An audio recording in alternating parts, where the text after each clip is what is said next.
Hello friends, welcome back to the my channel. और अभी सर्दियों का मौसम चल रहा है तो मैंने सोचा आपके लिए एक न्यू पैटर्न सिखाऊं जो यूज़ करके आप कैप बना सकते हो, मफलर बना सकते हो या स्वेटर बना सकते हो। तो ये पैटर्न है फ्लावर वैसा खूबसूरत सा है, न्यू डिज़ाइन है। तो चलिए स्टार्ट करते हैं। इसके लिए हमें 2 कलर चाहिए। मैंने यहाँ पे वाइट और पर्पल यूज़ किया है। स्टार्टिंग करेंगे वाइट कलर के साथ। आपको बस पैटर्न यहाँ पे मैं समझाने वाली हूँ। स्टार्टिंग हम चैन के साथ ही करेंगे। स्लिम प्लॉट लगा के चैन बनानी है, पर कितनी चैन बनानी है। तो पैटर्न के स्टार्टिंग में और एंड में आपको 5-5 चैन चाहिए और बीच में जितने भी फ्लावर्स चाहिए उसके लिए आपको 8 चैन चाहिए। इस तरह से मतलब 5 शुरुआत में, 5 अंत में चाहिए। और जितने भी अभी यहाँ पे मैं 4 फ्लावर वाला बना रही हूँ तो 8 × 4, तो इसके अकॉर्डिंग मैंने यहाँ पे 35 चैन बना ली है। इस तरह से ये देखिएगा, टोटल यहाँ पे 35 चैन बनाइए। इसके बाद आप 2 चैन बनाइएगा और जो 34 नंबर की चैन है, 35 चैन बनाई थी, जो 34 नंबर की चैन है उसमें डबल क्रोशा बनेंगे। मतलब यहाँ पे 3 चैन लास्ट पे बन जाएंगी और फिर एक डबल क्रोशा। इस तरह से आपको हर एक स्टिच में डबल क्रोशा बनाना है। ये देखिए, इसके बाद आपको 4 डबल क्रोशा बनाने हैं। मतलब 3 चैन पकड़ के टोटल यहाँ पे 5 डबल क्रोशा हो गए। इस पैटर्न का शुरुआत ऐसे ही करना है। फिर आप एक चैन बनाइएगा और एक चैन नीचे स्किप करके आगे वाली चैन में डबल क्रोशा के साथ इसको अटैच कर दीजिएगा। इस तरह से खिड़की बन जाएगी यहाँ पे। उसके बाद आपको आगे और 6 डबल क्रोशा बनानी है। हर एक स्टिच में एक एक डबल क्रोशा बनाएंगे। टोटल इस पैटर्न में 7 डबल क्रोशा बनेगी। ये 3, फिर ये 4, 5, 6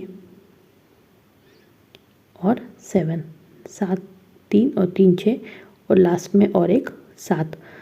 तो हमने पहले 5 डबल क्रोशा बनाई, फिर एक खिड़की बनाई, उसके बाद 7 डबल क्रोशा, फिर एक खिड़की बनानी है। इसके लिए आप एक चैन बना दीजिए। नीचे में एक चैन छोड़ के आगे वाली चैन में डबल क्रोशा बनाना है। ये देखिए, इस तरह से पैटर्न है। उसके बाद फिर आगे 6 चैन में एक एक डबल क्रोशा बनाएंगे। तो टोटल यहाँ पे भी आपको 7 डबल क्रोशा बनानी है। 4, ये 5, फिर ये 6 और उसके बाद 7। तो 7 डबल क्रोशे यहाँ पे हमने बनाई। इसके बाद फिर से एक खिड़की आएगी। 3 3 6 और एक 7, एक चैन, फिर नीचे की तरफ से भी एक छोड़ देंगे और आगे वाली चैन में डबल क्रोशा अटैच कर देंगे। इस तरह से आपको शुरुआत में 5, एक खिड़की, फिर 7 डबल क्रोशा, फिर एक खिड़की, फिर 7 डबल क्रोशा, एक खिड़की, 7 डबल क्रोशा, एक खिड़की, 5। तो शुरुआत और अंत में आपको 5-5 बनानी है। बीच में सारे जितने फ्लावर बनाने वाले उसके अकॉर्डिंग वो बनाना है, जैसे आपको मैंने पहले बताया। फिर दूसरे राउंड में हम पहले 3 डबल क्रोशा बना देंगे। ये देखिए, 1 2 3। इसके बाद आपको खिड़की बनानी है, ठीक है। तो एक चैन और नीचे भी एक स्टिच छोड़ के जो आगे वाला स्टिच है उसके ऊपर डबल क्रोशा बना दीजिएगा। ये देखिए, और अब नीचे पहली राउंड में जो खिड़की आई थी उसके ऊपर सेम वैसे ही खिड़की बनानी है। तो जो आगे डबल क्रोशा है उसके ऊपर एक डबल क्रोशा बना दीजिएगा। फिर एक चैन, एक स्टिच छोड़ के आगे वाली स्टिच में डबल क्रोशा के साथ अटैच कीजिएगा। इस तरह से हमारी सेकंड वाले राउंड में 3 खिड़कियाँ बन जाएंगी। एक तो पहले के ऊपर है और 2 पहले, मतलब 1 2 3 इस तरह से। इसके बाद आपको और 2 डबल क्रोशा बनाने डायरेक्ट हर एक स्टिच में। आगे जो 2 स्टिचेस आएंगे उसमें एक एक, मतलब 3 डबल क्रोशा टोटल बनाने। इसके बाद फिर से एक चैन और जैसे हमने पहले पैटर्न बनाया उसी तरह से एक चैन बनाइएगा, एक स्किप करके जो डबल क्रोशा है उसके ऊपर डायरेक्ट एक डबल क्रोशा बना दीजिएगा। फिर नीचे वाली खिड़की के ऊपर और एक खिड़की बनानी है, सेम एक चैन बना के डबल क्रोशा, फिर एक चैन, एक छोड़ के आगे वाले स्टिच में डबल क्रोशा। इस तरह से यहाँ पे भी 3 बन गई। तो अभी जैसे 2 पैटर्न के बीच में हमने 3 डबल क्रोशा बनाई थी, उसी तरह से यहाँ पे भी आपको 3 डबल क्रोशा बनानी है। एक तो ऑलरेडी बन चुकी है, फिर ये दूसरी और ये तीसरे नंबर की। तो 3 डबल क्रोशा बनाना है। फिर खिड़की वाला पैटर्न कंटिन्यू करना है। इस तरह से हमारे देखिए 4 यहाँ पे पैटर्न बन गए, 1 2 3 और ये चौथा। अब इसको नेक्स्ट राउंड के लिए पलटेंगे। तो जब भी स्टार्टिंग करें वो 3 चेन के साथ करेंगे। अब यहाँ पे आपको पूरी राउंड में, पूरी रो में खिड़की वाला पैटर्न बनाना है। तो एक छोड़ के आगे वाली स्टिच में डबल क्रोशा अटैच करेंगे इस तरह से। तो एक खिड़की बन गई, फिर एक चेन, फिर आगे डायरेक्ट अभी तो खिड़की ऑलरेडी है वहाँ पे डबल क्रोशा के ऊपर डबल क्रोशा, इसमें भी आप एक चेन और फिर डबल क्रोशा के ऊपर डबल क्रोशा, फिर एक चेन, फिर डबल क्रोशा के ऊपर डबल क्रोशा। इसके बाद फिर से आपको एक चेन बनानी है। ये देखिए 4 यहाँ पे खिड़कियाँ बन गई हैं। अब जहाँ पे जो 3 चेन डबल क्रोशा बनाए थे 2 पैटर्न के बीच में, वहाँ पे भी आपको खिड़की बनानी है। तो एक चेन बनाइएगा, ये वाला छोड़ के आगे वाला जो डबल क्रोशा है उसके ऊपर डायरेक्ट डबल क्रोशा बना दीजिएगा। उसके बाद जो 3 खिड़कियाँ उनके ऊपर तो सेम आपको एक के ऊपर एक खिड़की बनानी है।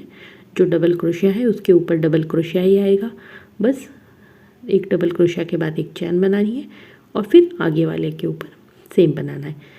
पैटर्न सिंपल सा है, ये देखिए। फिर एक डबल क्रोशा, बस चेंज कहाँ पे होना है, जो 3 डबल क्रोशा बनाए थे सेकंड वाली रो में उसके ऊपर भी आपको यहाँ पे खिड़की बनानी है। तो एक चेन बनाएंगे, बीच में छोड़ देंगे और जो 3 नंबर का डबल क्रोशा है उसके ऊपर बनाएंगे।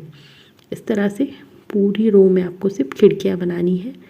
ये देखिए 3 रो हमारी कंप्लीट हो चुकी है, पहली में, फिर 3 और फिर 1 2 3 4 5। तो इस तरह से पैटर्न है ये।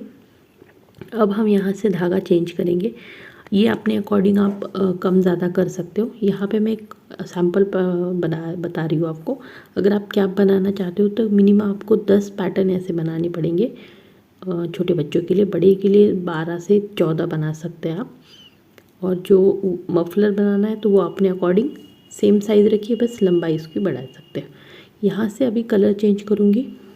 स्टार्टिंग करेंगे 3 चेन वाला जो डबल क्रोशा है वहाँ पे 3 स्टिच मार के 3 चेन बनाई है, फिर उसी में और एक डबल क्रोशा जो आगे वाली स्टिच है उस पर एक डबल क्रोशा। ये देखिए अब मेन डिज़ाइन हमारी यहाँ से स्टार्ट होगी। तो आपको याद रखना एक, फिर उसके नीचे वाली खिड़की और लास्ट में इस तरह से ये जो आपको बताया उसी हिसाब से आपको पैटर्न बनाना है। तो पहले 2 चेन बनाइएगा, फिर जो 3rd नंबर वाली रो है उसके पहली खिड़की में 3 बार पफ स्टिच बनाइएगा, फिर उसके 2nd नंबर वाली उसके नीचे वाली ही जो खिड़की है उसमें से 3 बार राउंड बना दीजिएगा।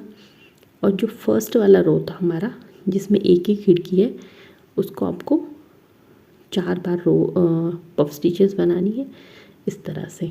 बस याद रखिएगा थोड़े हल्के हाथों से बनाइए, बहुत खींचिएगा मत धागे को। जितना हो सके उतना आप थोड़ा सा ढीला इसको बनाने की कोशिश कीजिएगा। इस वजह से क्या होगा, थोड़ा पफीनेस आएगा, थोड़ा भरा भरा सा लगेगा और डिज़ाइन अच्छी तरह से खूबसूरत सी लगेगी। अब यहाँ पे हमने टोटल 5 पफ स्टिचेस बनाई है। एक साथ आराम से निकालिएगा, नहीं तो कुछ छूट जाएगा तो वो पैटर्न पूरा, बहुत ढीला नहीं बनाना है। अब जो नॉट लगेगी वो आपको टाइट नॉट लगानी है इस तरह से, ठीक है। पैटर्न हमने ढीला बनाया है पर नॉट जो है वो आपको टाइट ही लगानी है। तो आराम से खींचिएगा। यहाँ पे 1 2 3 4 5 पम्प स्टिचेस हो गए। इसके बाद 2 चेन और फिर जो आगे वाला एक हमने डबल क्रोशिया है उसके ऊपर आपको डबल क्रोशिया बनानी है। अब ये बेस बना रहे हैं हम आगे की लाइन जो पैटर्न बनेगा उसके लिए। तो यहाँ से आप फिर 3 डबल क्रोशिया बनाएंगे, इसके बाद 2 चेन और फिर सेम फ्लावर की पंखुड़ी वाला पैटर्न 2 3 4 5। तो पहले ये देखिए इस तरह से आपको बनानी है। तो इस वाले खिड़की में पहले पफ स्टिच बना देते हैं। उसके बाद नेक्स्ट उसके नीचे जो है 2 नंबर की रो में उसमें आपको पफ स्टिच बनानी है। तो ये 2 नंबर की पफ स्टिच यहाँ पे हमारी 2nd लाइन में बन गई।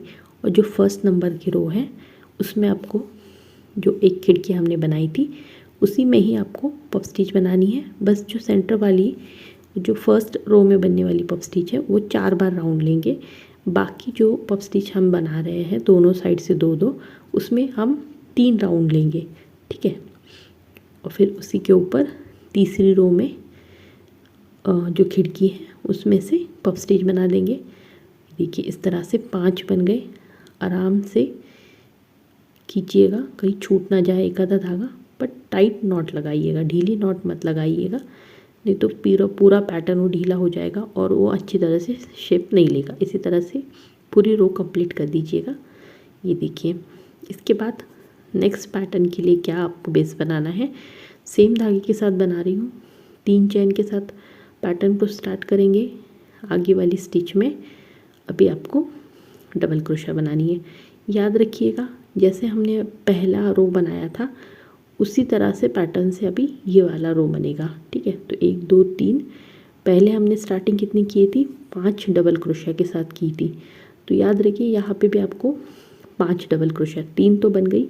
अब जो 2 चैन वाला पैटर्न बनाया था उसी के ऊपर आपको और 2 डबल क्रोशा बनानी है। तो टोटल यहाँ पे हमारी 5 डबल क्रोशा बन गई। फिर 1 चैन और दूसरी साइड से जो 2 चैन बनाई थी उसके ऊपर डबल क्रोशा बनाइएगा 2। तो इस तरह से यहाँ पे खिड़की बन जाएगी आगे के पैटर्न के लिए, जैसे पहली वाली रो में हमारी बनी थी। ये देखिए यहाँ पे उसी तरह से अब ये बेस बना रहे हैं हम। उसके बाद जो आगे वाली 3 डबल क्रोशिया है उसके ऊपर 1 डबल क्रोशा बनाइएगा। ये 2 और ये 3, मतलब पहले की 2 ये 3, 5 डबल क्रोशा हो गई। और अब जो 2 चैन का पैटर्न है उसके ऊपर भी आपको 2 डबल क्रोशा बनानी है। मतलब टोटल आपकी यहाँ पे 7 डबल क्रोशा हो गई। पैटर्न सेम है, फिर 1 चैन, फिर आगे वाली जो 2 चैनें हैं उस पर आप 2 डबल क्रोशा बनाइए, 1 2, और फिर जो 3 डबल क्रोशा हमने पहले बनाई थी उन 3 डबल क्रोशा के ऊपर 1 डबल क्रोशा। तो 2 और 3 5, और फिर इन 2 चैन वालों पे 2 डबल क्रोशा।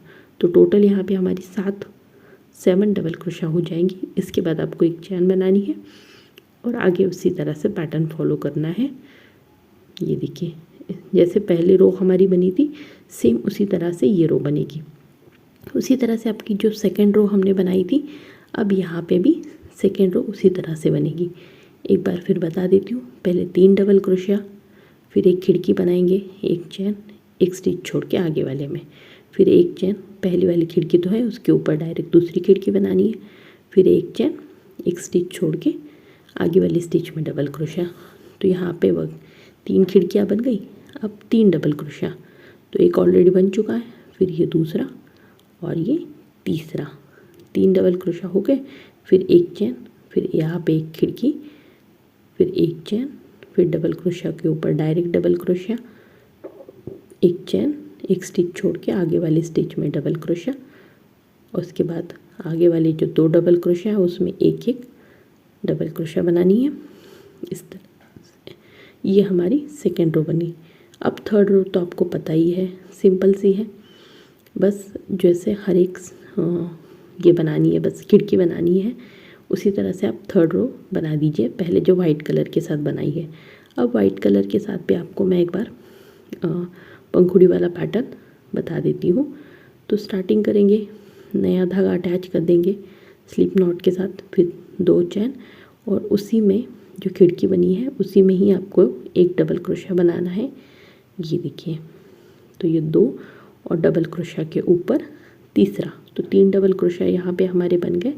इसके बाद आपको अगर यहाँ पे अभी पफ स्टिच वाला पंखुड़ी बनानी है, जैसे हमने नीचे पर्पल कलर से बनाई, यहाँ पे आप वाइट कलर से बनाइएगा। आप 3 कलर के साथ भी इस पैटर्न को बना सकते हो। यहाँ पे मैं 2 यूज़ कर रही हूँ, अगर 3 चाहते हो 3 4 मल्टी कलर के साथ भी आप इसको बना सकते हो। कलर कॉम्बिनेशन आप अपने अकॉर्डिंग इसको चेंज कर सकते हो। पैटर्न सिंपल सा है। फिर पफ स्टिच, फिर बड़ी वाली पफ स्टिच, इस तरह से आपको 5 पफ स्टिचेस बनानी है और 5 को फिर एक साथ मिला देना है। आपको बेस समझ में आ जाएगा ना कि अगले पैटर्न के लिए किस तरह से बनाना है। तो बाकी तो पफ स्टिचेस है, उसमें ज़्यादा कुछ है नहीं है, पर दिखने में लगता है कि ये शायद मुश्किल होगा, बट इतना कुछ है नहीं है। मेन आप अगर बेस ठीक तरह से बना पाओगे तो डिज़ाइन अपने आप ही अच्छी बन जाएगी। बस जहाँ पे ढीले हाथ से बनाना है वहाँ ढीला बनाइएगा, जहाँ टाइट बनाना है वहाँ टाइट बना दीजिएगा, इस वजह से अच्छी तरह से आपका पैटर्न बन जाएगा। फिर 2 चेन, 3 डबल क्रोशिया, एक, ये 2 और ये तीसरा डबल क्रोशिया, इसके बाद 2 चेन और फिर पफ स्टिच। ये देखिए पैटर्न बन गया हमारा। इसी तरह से एक, इसमें एक पफ स्टिच, उसके नीचे वाले खिड़की में ही दूसरा पफ स्टिच 3 बार लेंगे, और जो 4 बार लेने वाला पफ स्टिच है वो हमने जो एक खिड़की बनाई थी उसमें। इसके बाद आगे वाला नेक्स्ट रो वाले में एक पफ स्टिच और उसी के ऊपर ही तीसरी जो रो है उसमें एक पफ स्टिच। ये देखिएगा टाइट खींचिएगा, टाइट नॉट लगाइएगा, फिर 2 चेन और फिर 3 डबल क्रोशिया, डबल क्रोशिया के साथ अटैच कीजिएगा, फिर एक डबल क्रोशिया और फिर ये तीसरा। इसी तरह से पैटर्न बनाना है आपको। लेंथ है, टोपी बनाने वाले हो तो कम से कम 10 पैटर्न आपको बनाने पड़ेंगे छोटे बच्चों के लिए, और बड़ों के लिए बना रहे हैं तो 12 से 14 बनाने पड़ेंगे। ठीक है, और फिर इनको ज्वाइन करके कैप अच्छे से बना सकते हो। कैप की लिंक भी मैं डिस्क्रिप्शन में दे दूँगी, देख सकते हो। वीडियो कैसे लगा बताइएगा ज़रूर, और लाइक करना मत भूलिएगा। And thank you for watching.